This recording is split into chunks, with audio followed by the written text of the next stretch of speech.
Hello, everyone. Happy New Year. And thanks for joining us today for Spirit Talk. We get together here, me, Scout, and Jenny, on the first Friday of every month at noon Pacific time to explore different spiritual and metaphysical topics in depth. I'm here with clairvoyant healer and counselor, Reverend Ginny Brown, and clairsentient psychic teacher, Scout Bartlett. And I'm your host and astrologer, Christopher Mitchell. Basically, they do the psychic stuff and I ask questions and do the astrology stuff. Today, we're going to be exploring the theme of what's it like being psychic. So we're going to do a deep dive together into what it's like from Ginny and Scout's perspective as they're doing their psychic thing, learn about how that works, and also maybe explore the idea of psychicness from an astrological perspective as well. If you're joining us live, feel free to add in your questions and comments, and we'll try to weave them into the discussion. So to get started, I just thought that I would put it in Ginny and Scout's court and ask them to talk a little bit about their experience with their different psychic abilities, what it's like from their perspective being clairvoyant and clairsentient, um, how they work with that energy, and how it shows up in their life in other ways as well. Let me give that over to Scout first. Yeah, go ahead, Scout. Hey, Happy New Year. I actually figure America gets two New Years this year, today being the Gregorian calendar New Year and January 20th being an entirely different New Year. But Happy New Year all, glad you're here. I see a whole lot of familiar people. Thanks for joining by. One of the weird parts is, and just to make a small modification on what Christopher just said we were going to be talking about, I'm going to break out of the rules, which is fairly normal for us. A whole lot of what it's like being psychic is not about what it does when I'm doing the work that I do. In fact, the work that I do is really a side effect of me having dived headfirst into, we'll call it a hobby of figuring out why I have such weird results in my world. It was figuring out how come I function how I function and why does it work that way. So I'll start with a favorite example because this one's new for me. A whole lot of my experience of what it's like to be psychic has been very solo, as it is for most of y'all. But the other day it was interesting. Ginny and I are now part of a cooperative called Higher Healing. It's a whole grouping of psychics. And recently, something, I'm not used to working in a committee, and something went on in a committee format, and I just sort of had a lot of other things to do, got my buttons pushed, and just stepped back for a bit to sort out my own thoughts. And what I found fascinating was Ginny and one other member within 24 hours, and it's not like I had gone silent, it's not like I had done anything, there were no external indications, but within 24 hours, Ginny and one other member of the group texted me to find out, is everything okay? Something feels weird on your end, which is how I live too. Is everything okay? Something feels weird on your end. So it was sort of fun to be on the receiving end of that one. It's not a practice. My practice is dialing in, clarifying, increasing my access and increasing my awareness of all of that input that I'm taking in on a fifth sense, sixth sense, on a sixth sense level. If you've ever walked into a room and had a feeling of, oh, this feels good, or had a feeling of, or if you've ever met somebody, not somebody that you had a lot of backstory on, like your uncle's favorite friend that he brought over, whatever. But if you've ever met somebody and had an immediate feeling of or that's part of that sixth sense experience. So with that opener, I'll turn it over to Jenny. It was a fun day when we were so connected psychically, which we often are, and I think that's a special thing that we get to share in that collective and as friends and whatnot. For me, clairvoyance is it means clear seeing, and clair in French means clear, right? And voyance is about seeing. So the way it works for me is typically when I'm in session, I meditate for quite a while before I see anyone or before my day begins, just to ground and neutralize my energy. And then when someone sits with me, I typically will come in and out of meditation to get a neutral look at their energy. And what it shows me is kind of when I'm looking with my eyes closed, I'm using my sixth sense to look at you. I can see kind of what is out of order, right? Like if a chakra is dim, if it's tight, or if it's excessive. And inside your chakras are information or pictures. And to me, the spirit, each part of us kind of speaks a different language or speaks in a different way. And the spirit or the soul holds on to images. That's why they're so important to us. And inside your chakras and inside your aura, your energy field, I'll pull out these pictures and take a look at what the themes are. And so inside those pictures, I'll see energy, I'll see relationships, dynamics, all these things start to kind of interconnect into what it is that you're working on. And so there's typically a story will play out sometimes in present time, like say it's an argument with your lover, right?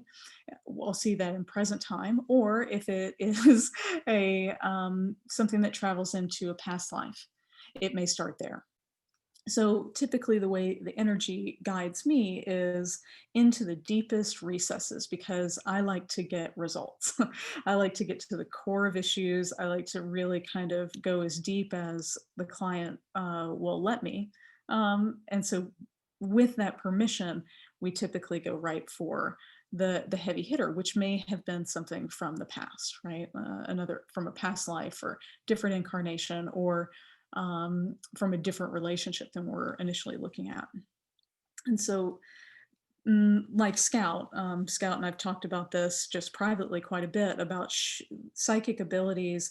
It's not just one, typically, right? This is clairvoyance is where I specialize, probably because I grew up Catholic, which is a very visual religion, statues and big storytelling and things like that, but also because I grew up and studied art. So it's a natural medium for me to kind of strengthen that gift in. But depending on the client or the situation, the information may come to me psychically in a different way. And so what it means or how it feels to be psychic is to kind of use the energy, not necessarily just what's being presented, but the whole story, the whole spirit, the whole, all of mankind, to kind of get to the root of what's going on. And to dive in on the other end of that, as Jenny just pointed out, clair as in clear, voyant means visual. And that's the one we hear about most often. Now, I like to correct it because a lot of times I'll see people defining clairvoyant as an ability to see the future. That's precognitive or prescient. Clairvoyant is simply that our intuitive input filters in as a visual aspect, and not always, a picture of an airplane in a rainy storm with a number across the tail fin. I've had clairvoyant clients that they see flows of color.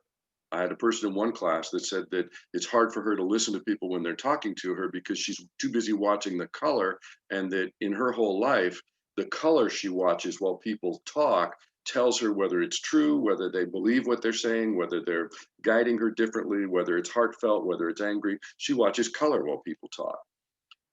So you can sort of be psychic and synesthesia all at the same time. So clairvoyant we hear about because most of our media is visual, television, movies, whatever. The second one that we tend to hear about is clairaudient. Clair as in clear, audient is as in auditory input. And again, not the voice that says, don't go to the basement in your negligee. But, but in a lot of cases, it's tones or pitches that go with things. And that's how we get an input clairaudiently. I happen to be primarily clairsentient. That's where I started out, feeling and sensing stuff. My body was my psychic antenna that drove me crazy. Put me in a room of 35 restless youngsters in a 4th grade classroom with a teacher that desperately wanted control. And my whole system went sideways because I was the mixture of everything going on in the room inside my body, thinking that was normal and thinking everybody wished they could live on a desert island with nobody else around. Clairsentient. Now, there's probably fancy words for clairsmellient and clairtastient also, because I've had those experiences. I just don't know the words for them. Probably something like clairgustatory and clairolfactant. But yeah, clairsmellient, clairtastient. We can get that intuitive input on any different level, and it changes and affects us. I am primarily clairsentient, but all of the rest of them have developed as I've gotten more and more used to using the one I use, and I use it a lot because it's my living. As I've gotten more and more used to that, all the rest have developed. And so I have a whole lot more clairvoyant stuff going on than I ever did before, but my primary is still clairsentient.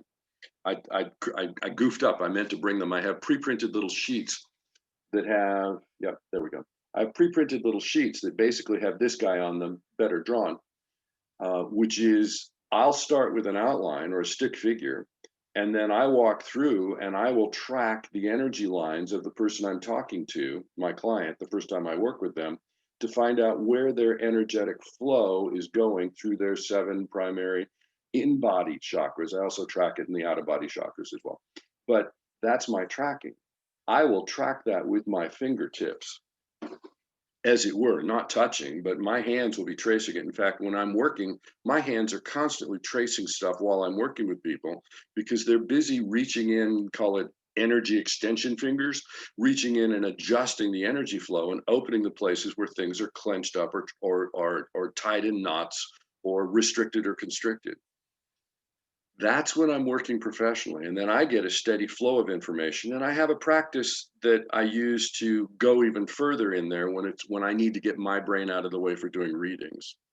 But in my day-to-day world, many of y'all have heard on the radio show, or even in this one last time, where I teach with the live beam meditation, which is a beam of energy through us and then glow out through everything.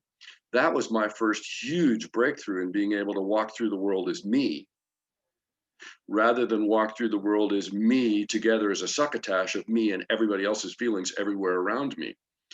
For some of y'all to recognize your own symptoms, when I started being able to let my energy field glow out through me and out through everyone and everything around me, people stopped telling me their saddest life stories in grocery stores spontaneously. Suddenly I could stand in line in a grocery store and either strike up a happy conversation or none. That was a breakthrough. It's not a separate thing. That was probably one of the first discoveries when I first started training and I worked with Betty Bethers and then Dr. Carrie McCarthy. I kept looking for my intuition as being some separate box that I would then go find this separate box and I'd be able to look in the box and be out of the box. It was a while before I realized, I mean, it was literally in a training where the instructor was asking us to do something. Dr. Carrie McCarthy was asking us to do something, the Inner Light Foundation. And I didn't quite understand what she was asking for in this class format. So I asked her again and she told me again, and I asked her again and she told me again. And I asked her again, and then it finally sank in, and I remember it just blurted out of me, oh, that's no different than what I do all the time. To which she said, exactly. And then we did the exercise and I did really well with it. It's a part of what's it like being psychic is noticing that that 6th sense is not some separate package. It's running all the time as part of your sensory input, the same way that your skin is noticing whether you're warm or cold, wet or dry. The same way that your eyes are noticing, is it dim or bright? Is it colorful or not colorful? It's running in the backdrop. It's a part of what you are and it's a part of what's going on all the time. Maybe this is a feature of clairsentience in particular. I know I have a little bit of that going on, and there is not a turning off feeling button that I've found yet, but you can kind of discipline it and focus it and learn what's yours and what's not yours, what you're going to take on, what you're not going to take on. It sounds like for you, Scout, the live beam practice of pulling this beam from the center of the earth straight up through you gets you straight in your center and helps with that discernment, helps you not have to be in the chaos all the time. I wonder for Ginny, if you'd like to also speak on, I mean, I know that you have ways of grounding and turning it on and off, and that it's not that you're in line at the grocery store and someone meets your eye and next thing you know you're getting visions of them as like an Italian smuggler pirate and you can't like control that, right? You go about your life choosing when to engage and when to not engage with this sense of yours. Do you get to do that? Apparently, yeah. So I want to hear about the difference there. And Christopher, one small correction. The live beam practice, yes, it gets me to my center, but it's me allowing my energy field to glow through me and glow through everyone else, which was the first time I had permission to be my whole energy field rather than shape it to everybody around me. That's what made the difference, is letting my energy just pass right through everybody around me. But now I'm really envious. You can turn yours on and off. Maybe she looks through everyone else. Well, I was taught pretty early because I didn't have psychic boundaries, or and I didn't have the way to turn it on and off, and so it was information that I was looking to gain. And so I had a teacher, Judy, Reverend Judy, who taught me how it was called psychic courtesy. She's like, if they don't give you permission, it's not yours to look at. How old were you when you found your teacher? I found my teacher at 24. I found my teacher, good question, I think 35, something like that. Maybe a little younger, but in that range. And yeah, so Judy taught me how to kind of have psychic boundaries, how to turn it on, how to turn it off. And really, and Chris, I think we've even talked about this, for your psychic abilities are attached to the chakra system, right? So, your eyes and then your inner eye, right? So the way that you kind of work with that is the sixth sense is attached to the sixth chakra. When I'm in session, I open that. I open that chakra intentionally very wide, or as wide as I want, in order to kind of connect and stay grounded and work with clients. Now, if I'm in a situation where I don't want to be seeing ghosts or energy or people's stuff, their past lives, like their drama, where that's inappropriate, I turn down that chakra. And the same for feelings. I recently got a puppy, and in order to take her to the vet and things like that, I need to turn down my second chakra. I need to turn down my clairsentience, because I don't need to feel what she's feeling. That's not helping her, right? She needs somebody to be stable and grounded and loving and a secure position of leadership, right? So there's a time and a place for it. Where if I'm with a friend or a client or someone who needs, is in need of that empathy or sympathy, then it's appropriate for me to open that up and slip into more of a maternal stance with it. So to me, the discipline or the ability to kind of have psychic boundaries is connected to the chakra. And when I notice that I am not obeying a psychic courtesy, or I'm not using my psychic manners, that's a responsibility for me. Like, what am I so curious about that I'm invading someone's space? And granted, that hasn't happened in a very long time, because honestly, it's bad karma. I don't want people, rifling through my phone or my computer or anything like that. So why would I do that to their energy system? This is kind of fun because it's a different package and a different experience. And there's an overlap in that before I found out this glow through practice that I use, because I'm clairsentient, everybody around me was shaping my energy field. I was actually even collapsing my energy field to be psychically polite, because I didn't want to intrude on everybody else's feeling experience the way they were loudly broadcasting into mine, which is sort of like tiptoeing through the halls of the school for the deaf to make sure you don't disturb anybody. Duh. I didn't need to be containing myself, but I was. But at the same time, what I had was I would get bounced around by the feelings of the people around me, would change the feelings inside of me. And my feedback loop of the feelings of people around me, there was a tendency for me to adopt it as having to do with me. If the person around me is angry, I would have a tendency to sort of go submissive, trying to figure out how to make them unangry, assuming they were angry in something to do with me. Kind of a, if I'm feeling it, it must have to do with me. And no, that was a huge, huge breakthrough. But unlike, and so there is a place where I totally get the overlap, that partially I grew up as a little psychic catcher's mitt, trying to sense everything going on in the people around me to make sure that I could keep, my word was, keep everybody smooth.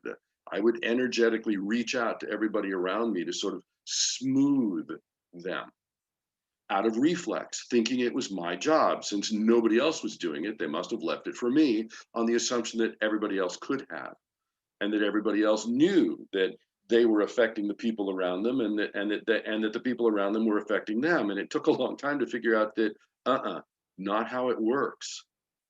Not everybody's clairsentient. Not everybody, and we're not talking the huge empathy question here. Not everybody's empathic. Empathic as in your own body, sensing and experience what's going on with people. And so my opening into a session is that, first of all, I spend the time, most of my work developing my psychic abilities as a useful tool has been work in developing my ability to get rid of the junk in my head. Or at least, all right, let's be honest, to recognize my own junk from what I'm picking up psychically, so I can sort between the two. So that it's like, yep, that's my thought, I can set that aside. That's my whole meditation practices. That's my thought, I can set that aside. This isn't my thought, this is the client's stuff. This is information about the client.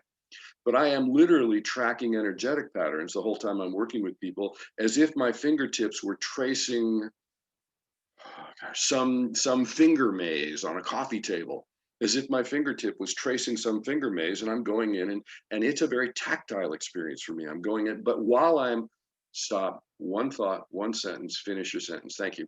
It's a very tactile thing, because I'm going in and I'm not just tracing those energy, but I'm looking for the places where they're knotted up or tangled or constricted or crushed, and I'm pulling those open while I'm talking. Because the clairvoyance has come along, as I'm pulling open the energetic tangles, I get the pictures, the concepts, the whatever that goes with it. But the fun part for me, and Ginny, I don't know, you may have better control on this. I frequently don't know when I'm being psychic in a session. Sometimes in a session, I'm working really hard to develop a whole thing for the client. So I've really done good, hard work. And then I do a lot of analogies and a lot of random examples. And it'll be some analogy or random example that I think I just tossed off out of nowhere. It turns out it was exactly the picture for the client. And that, that one sentence that I thought was a random toss is the key to everything that pops stuff open for them. It's very entertaining to be me, because it's like I have to surrender into, as a practitioner, I have to surrender into letting my examples flow through.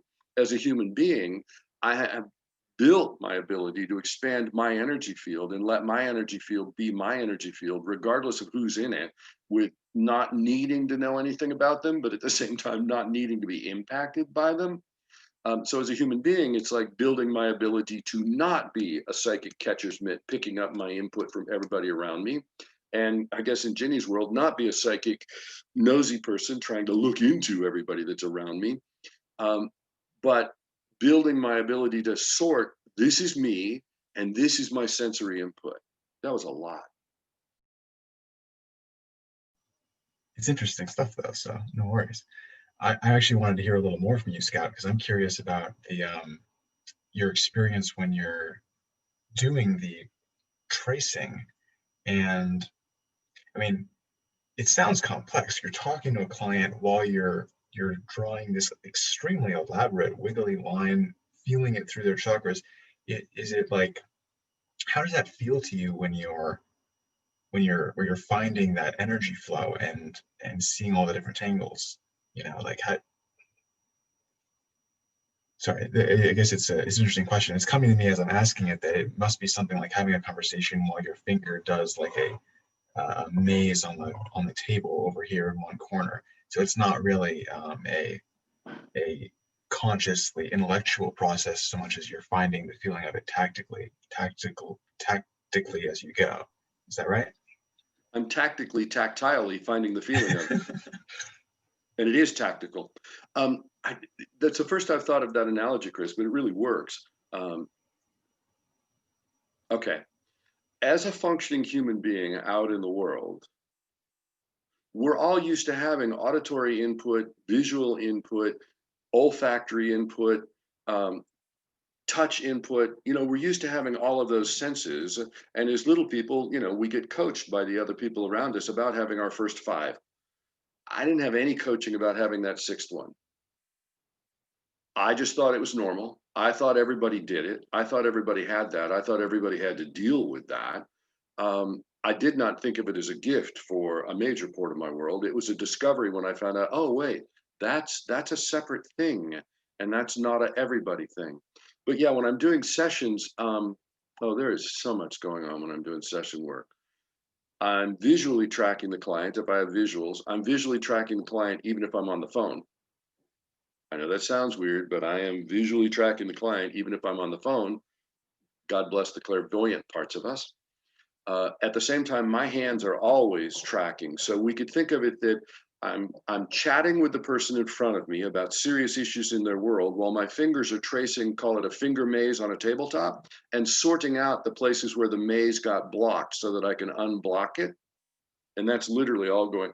Any of y'all that have had sessions with me in person, people get used to it that my hands are just doing stuff while I talk, and I don't pay attention to them very much unless they catch my attention. Like, oh, this piece that I'm working on and untangling right now, this is important, and every image that goes with that looks like you were about 4 years old. What the heck changed in your world at 4? Which is sometimes fun because I come out, we're chatting about the boyfriend, the lover, the partner, the whatever, and out of nowhere, my next sentence is, what the heck happened in your world when you were 4? And frequently I get oh, I don't know, nothing. Okay, cool. And we move on. And then 4, 5, 8 minutes later in the reading, they go, oh, 4. I remember now that was when we, got picked up by the hurricane and lifted across, and our house was suddenly in the middle of Kansas, and everybody was wearing monster suits. And it's like, oh yeah, that. Did you mean that? Yeah.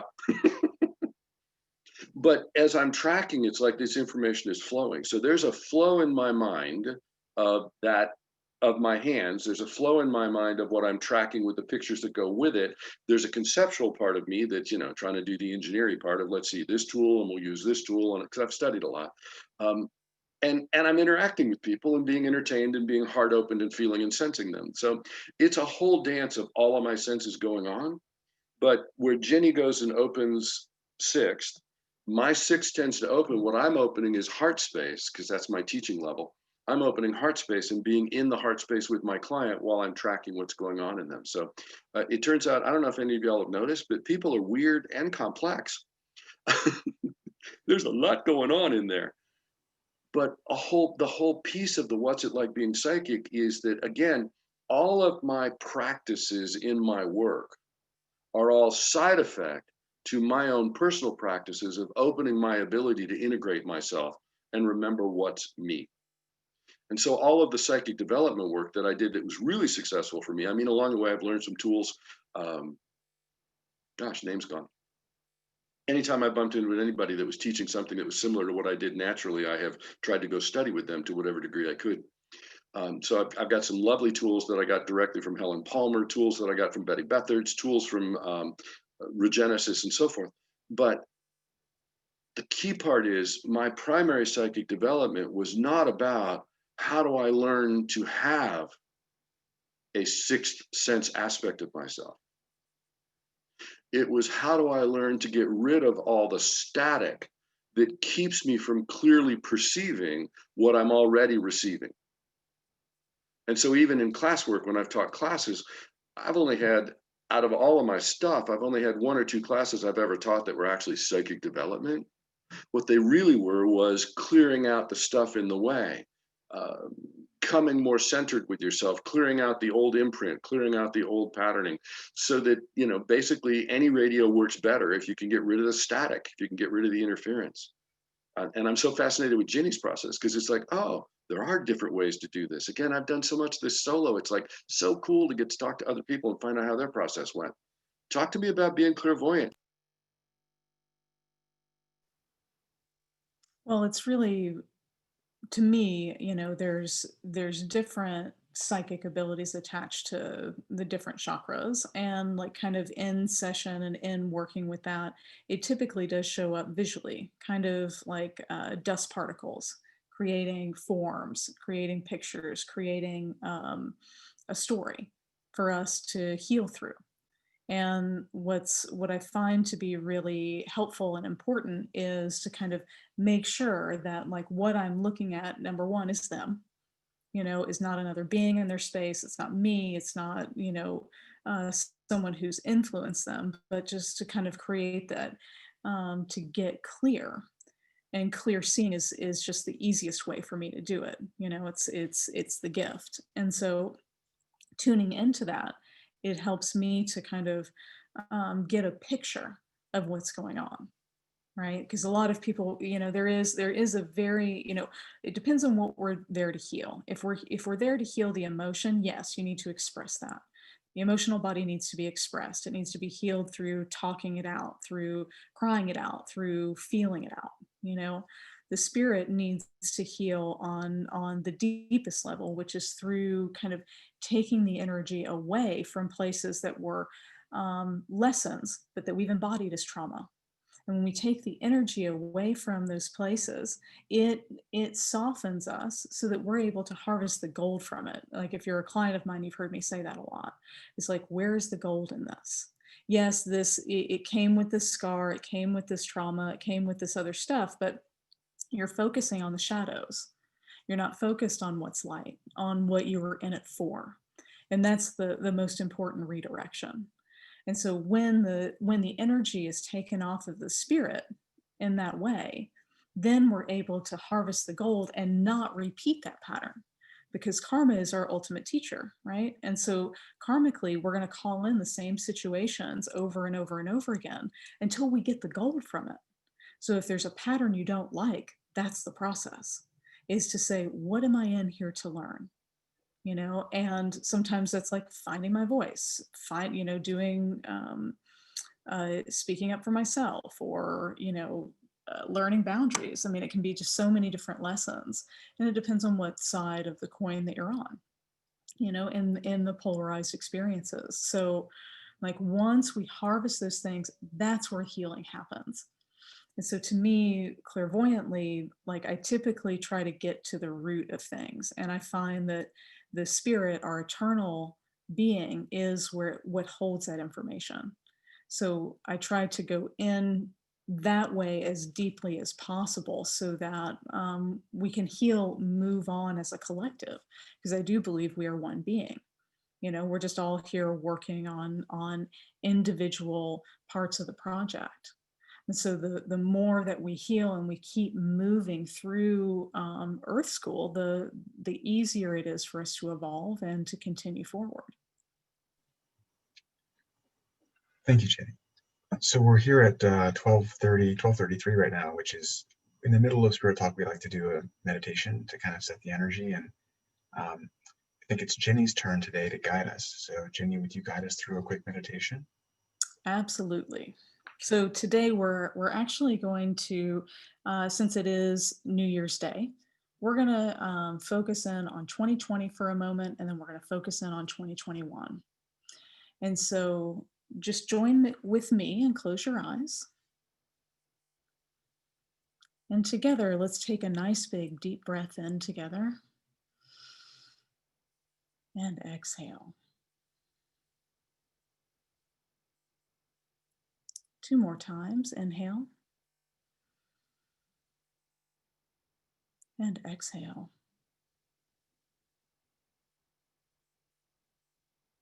And 1 more time. Inhale and exhale.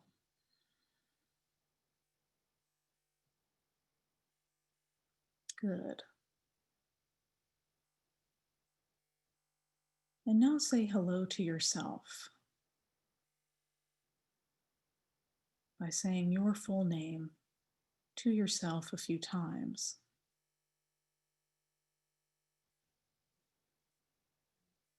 And listen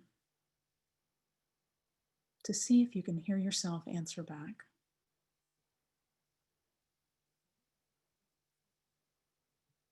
This may come as a feeling, a knowing, a sound.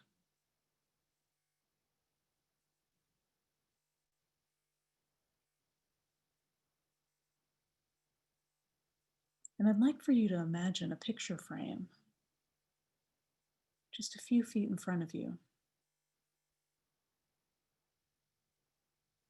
And inside this picture frame, I'd like for you to imagine a picture that sums up 2020. It could be a word, a collage,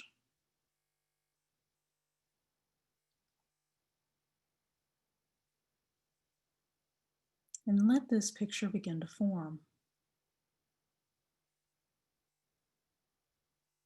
filling the frame.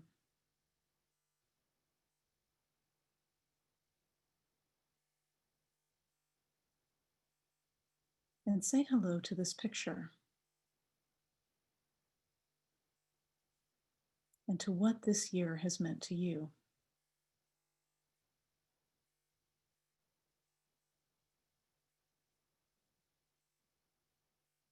Notice in this picture a glimmer of gold.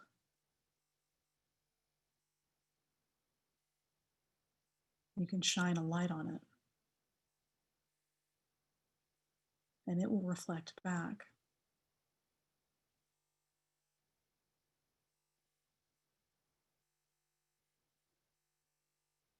Remove this piece of gold and hold it in your hand.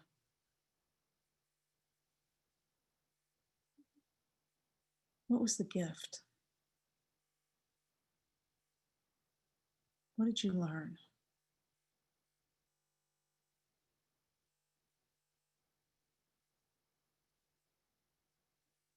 Maybe it was a theme like courage,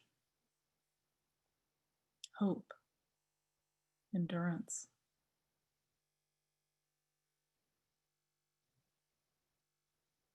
Place that piece of gold in your pocket so you can keep it with you.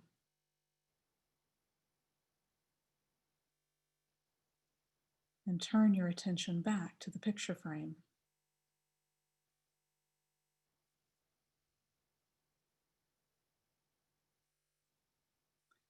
Imagine that you could drain all the color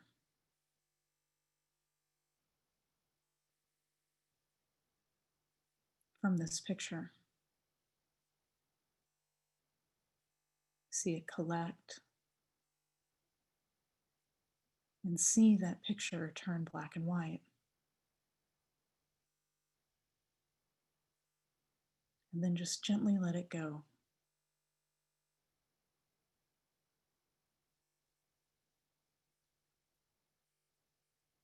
And say hello to the wire frame,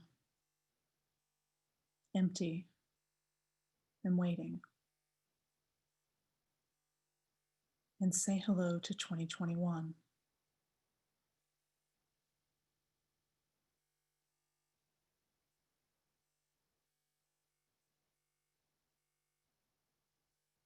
Place an intention inside this frame, maybe one word.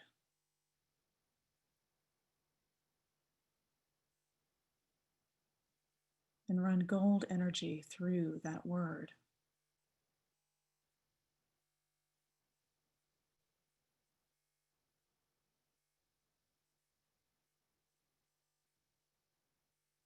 And then gently release it.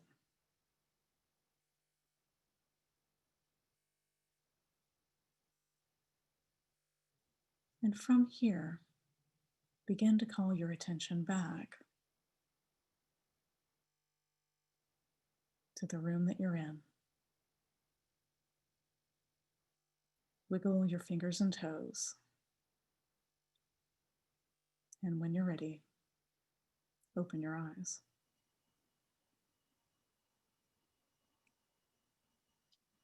Welcome back. Thanks for guiding us through that, Ginny. My pleasure. A quick question for Jenny as we're coming back out of that. Mhm. So I was talking about how my clairsentience would bounce my world around. If you put me in a room full of 30 kids that were antsy, I was antsy, even if otherwise I wouldn't been. Prior to you getting a teacher and beginning to connect into yours, how did it bounce your world around? Clairvoyance, well, I would see a lot of energy. I would see ghosts. I would see just energy moving around. I would see auras. Before I had boundaries, sometimes in different states, it was very hard to control. But the one that was the similar, the one that was the most difficult to find discipline around was clairsentience. Was around what am I feeling that belongs to me, and what am I feeling that belongs to another. So similar kind of stuff. Yep, absolutely.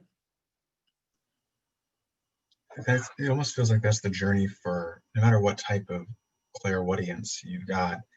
It- My joke for today, Clairaudience, I like it. by the way, is that I'm clairthinkient. I receive a lot of very important thoughts from my ego to focus on, or I'm clairquestionant, and I receive lots and lots of questions all the time. But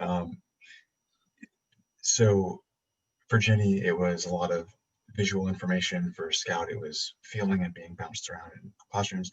I'm similar with Scout, where I identified as sensitive when I was younger, and I'm learning to be empowered now by disidentifying as sensitive. And it's an empowerment journey from sensitive and overwhelmed to discerning and empowered and having a gift. But there's a journey that comes along this gift, no matter what it might be. And do you think that's typical for anybody with energetic sensitivity or psychicness, that it comes in without an instruction manual and is overwhelming or confusing when young, but you grow into it and learn to be empowered and realized with it? Depends on what you want to do with it. There's a lot of very out of control psychics out, and I know, Scout, you probably have come across this where, clients or people have run into that over time. So no, I think it's not something that happens on its own. I think it requires focus. But yes, when we're younger, we're just more in tune to spirit.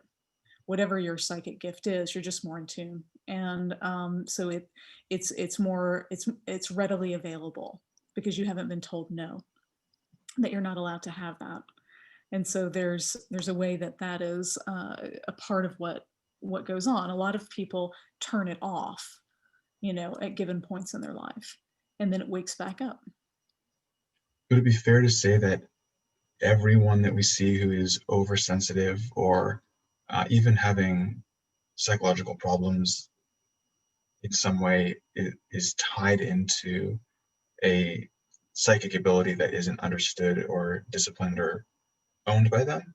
Absolutely. In my opinion, yes. I think a lot of schizophrenia or things that are labeled as that, that can be clairaudient, out of control clairaudient. And same for people who show up with multiple personality disorder or some of just the more intense things. That's an out of control medium.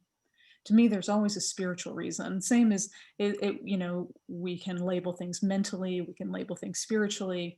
To me, that's how I look at it. And I think there is absolutely ways to heal those things without kind of going the Western approach to it.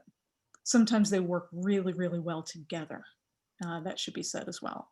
Like if you have a headache and it's because of a conversation that you're still trying to work out, sometimes taking a little bit of Advil, to get space from the headache so that you can focus on what is upended in that conversation or causing the tension can be a good thing. And that's my way of really watering down and talking about psychiatric medications or things of that nature.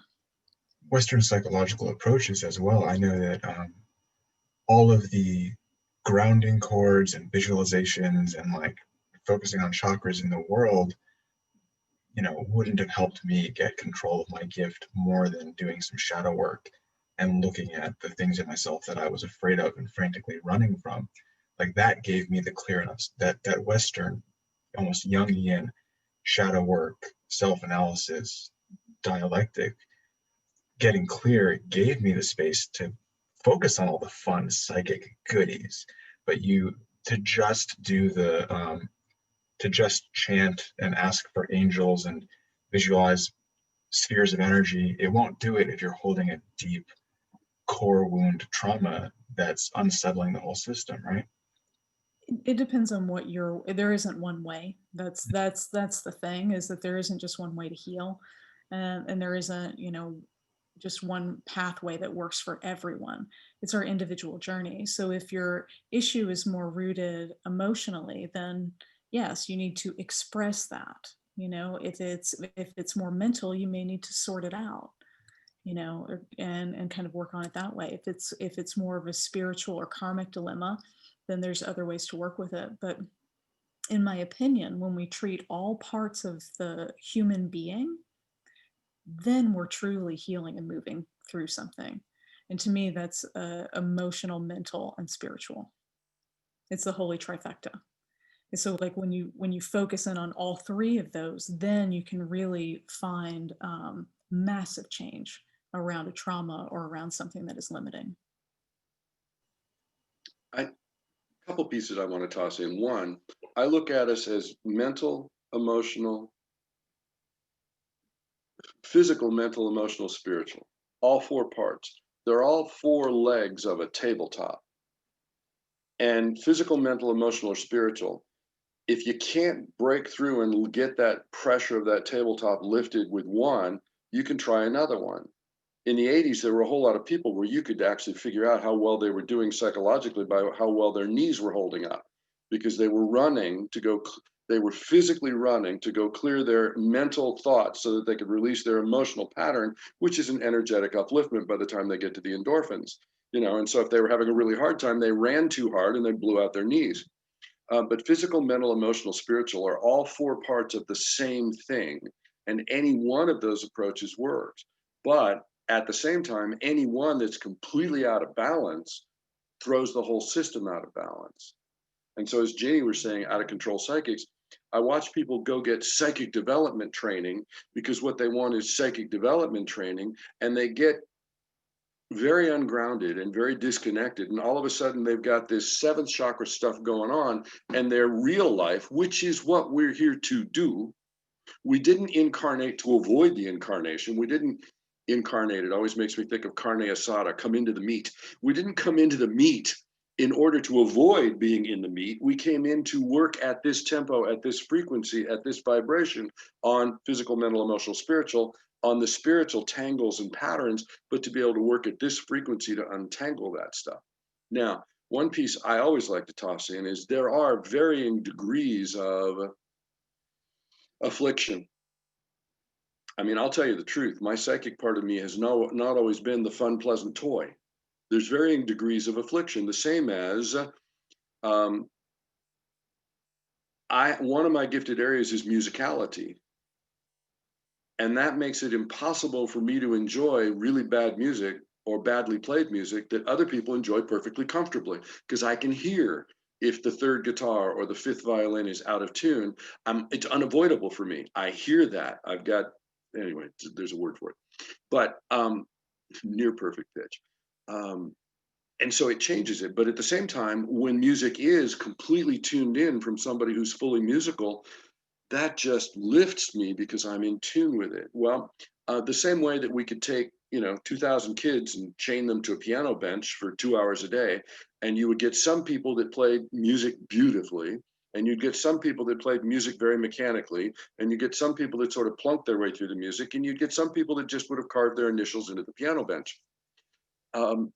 The same way that we could have varying levels of natural gift toward music, which might then draw people into a musical career or a musical direction, or at least that all of their savings went into audio equipment as opposed to visual art or whatever.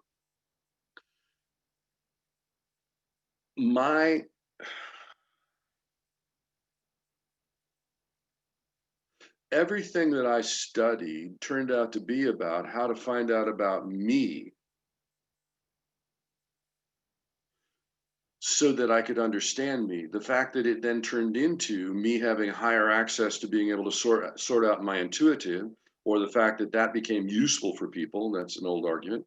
The fact that that turned out to be a thing that took over my life is really that my study, my hobby was understanding me and the state of being human and the state of being a sensitive human being. Everything else is a side effect of that hobby that took over my life and didn't leave me time enough to have a job, so it had to pay me.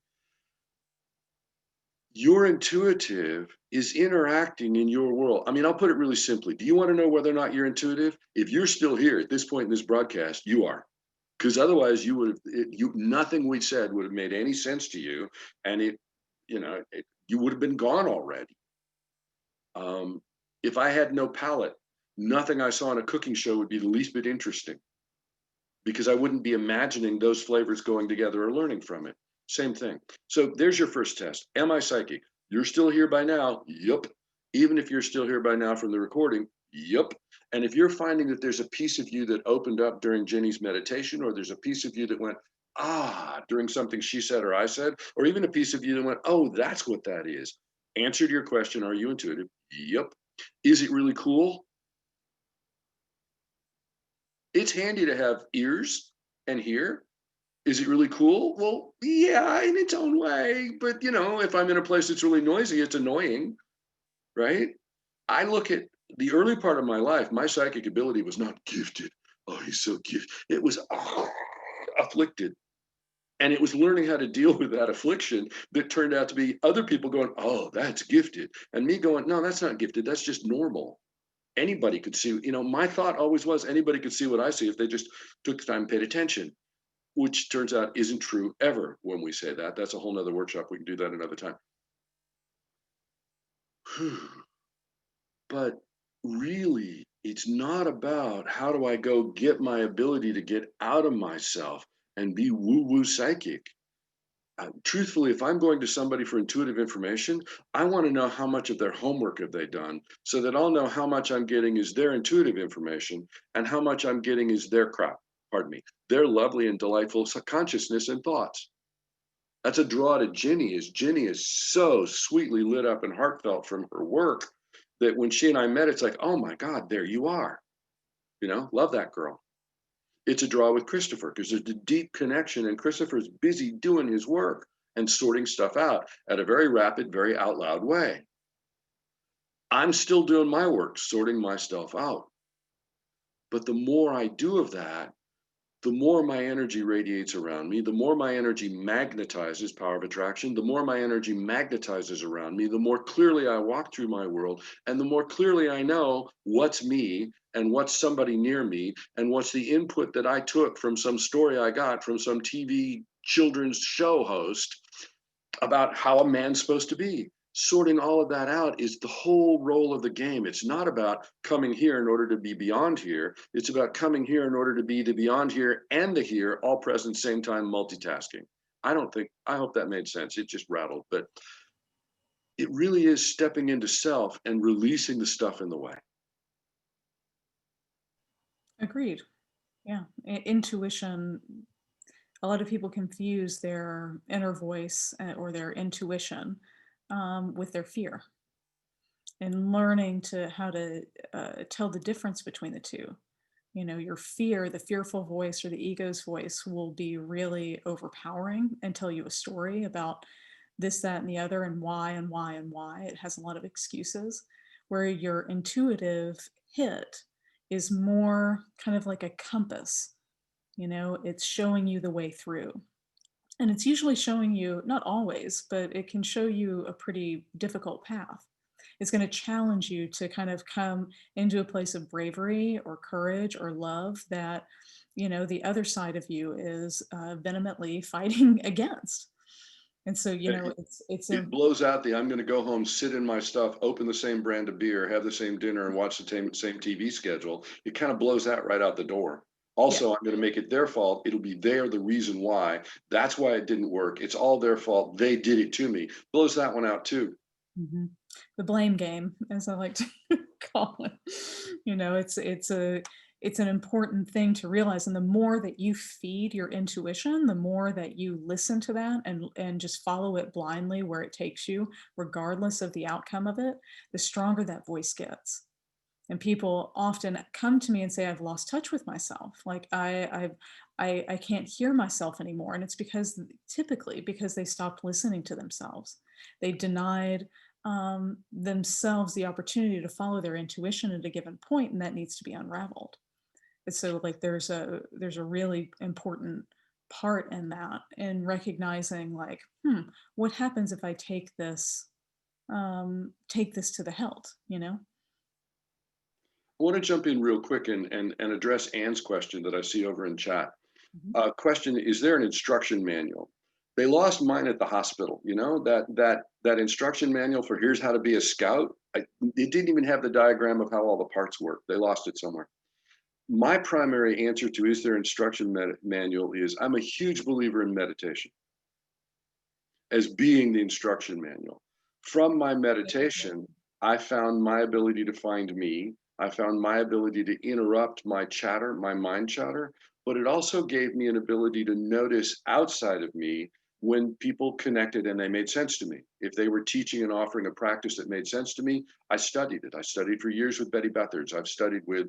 I am not a good devotee. I have studied with an eclectic flow of teachers that had pieces that I needed. Ginny describes, oops, she's that way. Ginny describes similar things in terms of teacher and finding and sorting.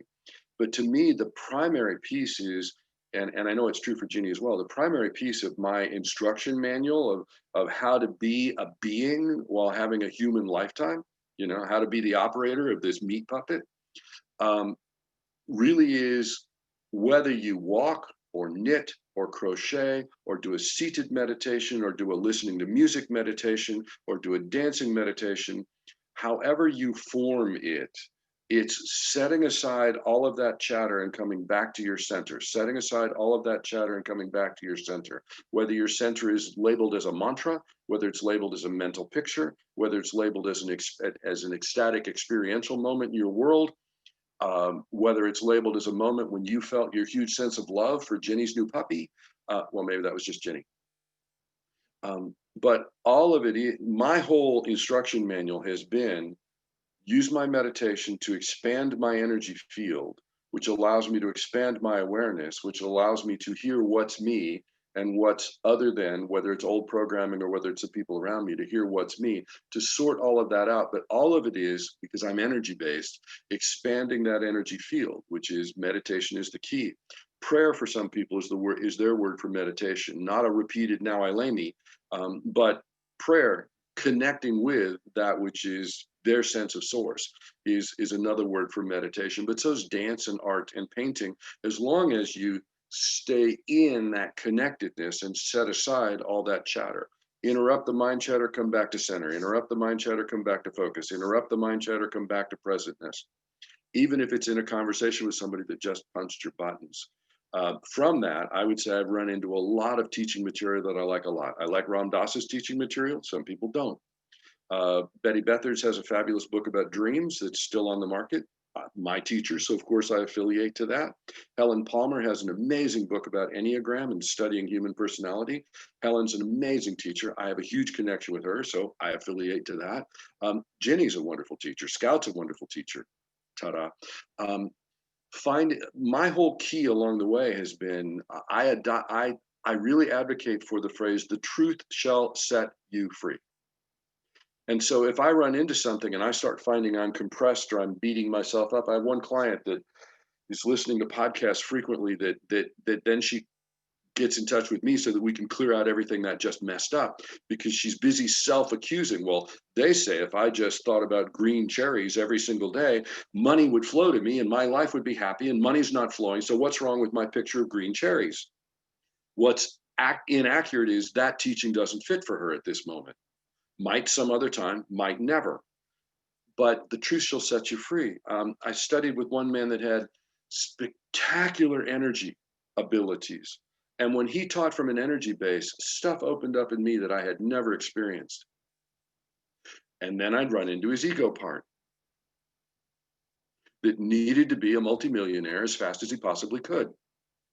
And stuff would get twisted around. Well, I've shown you this bit of my energy, but if you really want all of it, you need to donate $37,000 and buy 250 of my book, and then I'll give you the next wave of it. And I eventually I had to. That wasn't my path. It was not setting me free. Not to say anything wrong about the people whose path it is. I've watched people light up in that man's teachings, but wasn't my path, you know? But the energy work that they had was brilliant. It was spectacular. I would sit there and go, just don't talk, just don't talk, just do the energy. But I said that I thought the same thing in my mind with Ram Dass at one event I attended. Just sit there and do that energy. You don't have to talk, you know? And I never know, but I've actually taught classes where what I did was just sat there and did the energy, and they get such rave reviews that sometimes I think maybe I talk too much too. That pathway that is, to me, I would say the answer is, what's the handbook? Meditation. And then taking the information that you run into, that you draw to you, that fits for you and sets you free. That was a long answer to a short question. I'll add on the very tail end to sum up that you're the instruction manual in some way as well. You know, don't be afraid to follow your own discernment. Don't be afraid to take what works and leave the rest. We're all at the center of our own personal vibrational universes, and nobody else's path is going to be exactly your path. We're here to learn from each other, but also here to sift and sort out what's ours and what's not. And that's not a bad thing. So don't be afraid of it. And we're at the end. So I was just going to ask real quick here for Scout and Ginny to let us know how you can find them, how you can work with them, and what they're up to, and then I'll close us off. I think Ginny, Scout's pointing you to go first. So you can reach me via my website at Reverend Ginny Brown, or REV, JennyBrown.com. I'm going to be teaching a course on love in the next few weeks about how to open to the energy of love, how to receive it, and how to work with it. So sign up for my newsletter at my website, and you'll get more information and discount code for early signups for that. I also teach a daily meditation that's free every day, Monday through Friday, 8 a.m. and the weekend, Saturday, Sunday, starting at 9. It's donation based, but free offering from me as a tithing. Scout? Is your puppy co-teaching? 100%. She's teaching me so much already. I was in a session with Ginny, and there was all these weird noises going on, and it turns out her puppy was chewing on her phone while we were talking. Cool. I'm Scout like Pathfinder, Bartlett like Pears. Part of my tithing to the universe is that I produce and present a radio show that broadcasts in San Francisco Bay Area every Monday and Wednesday at 6 a.m. for an hour. But it also simulcasts and streams at the same time, Monday and Wednesday, 6 a.m. We do a meditation at 6:30. So even if you're not listening to the show, just dial in and get that. We also archive those programs up on our website, no charge. You have to register for the website, but we don't even put you on our mailing list from that. I ask you to add yourself separately. I am restarting what we called our 12 cycle mystery school, which is one workshop a month on 12 different topics of consciousness and personal expansion. Now that I'm getting comfortable with Zoom and seeing myself on camera, we're restarting that process. So you'll want to dial into the website, which is ifidknownthen.com, or there's a shortcut that's more easy to remember, which is just notscott.com. We'll take you right in. Or go find, if you would, go in and like Life Insights up on Facebook, subtext educational. But check out the radio shows. We're going to restart that. And Jenny and I are both available for individual sessions. Neither one of us, I don't think you ever, close our practice. It's always open to new clients. It's always open to referrals. And so I have clients that work with me once a year on their birthday. I have clients that work with me once every 6 months, once every month, once a week. Depends upon what they've got going on and how fast they're wanting to move. From my heart to every single one of you guys, love you very much. Thanks for being here. And we'll let Chris close the show. Yeah, as for me, my stuff is still all coming together, but astrology questions, if you want to hit me up about that, you can get at me at unlimitedastrology@gmail.com. And I am launching my own podcast separate from this one very soon here. Probably by the time the next Spirit Talk episode is out, I'll have that up. And if you want to get connected and stay tuned for that, the place to look would be to like on Facebook. You can search for New Earth Talks, facebook.com/New Earth Talks, probably going to be the name of my podcast. And if you're listening to this a couple months from now, it's probably up everywhere that podcasts are heard. So with that, we're going to be back next first Friday on February 5th. And by then, if you follow us on Facebook at facebook.com/First Friday Spirit Talk, we're going to have a list up of the different themes for every month of this upcoming year. And it's just going to be a bunch of cool explorations like this in depth of spiritual, psychic, and metaphysical subjects. So thanks for joining us, everyone. Facebook, First Friday Spirit Talk. First Friday Spirit Talk. Yeah, there's a link in the chat if you can still see that too. First Friday Spirit Talk. Yeah, should come right up. And hit any one of us up and we'll send you the link as well if you're having trouble with it. So thanks for joining us, everyone. Happy New Year. Thank you, Ginny. Thank you, Scout. And we'll see you all next time.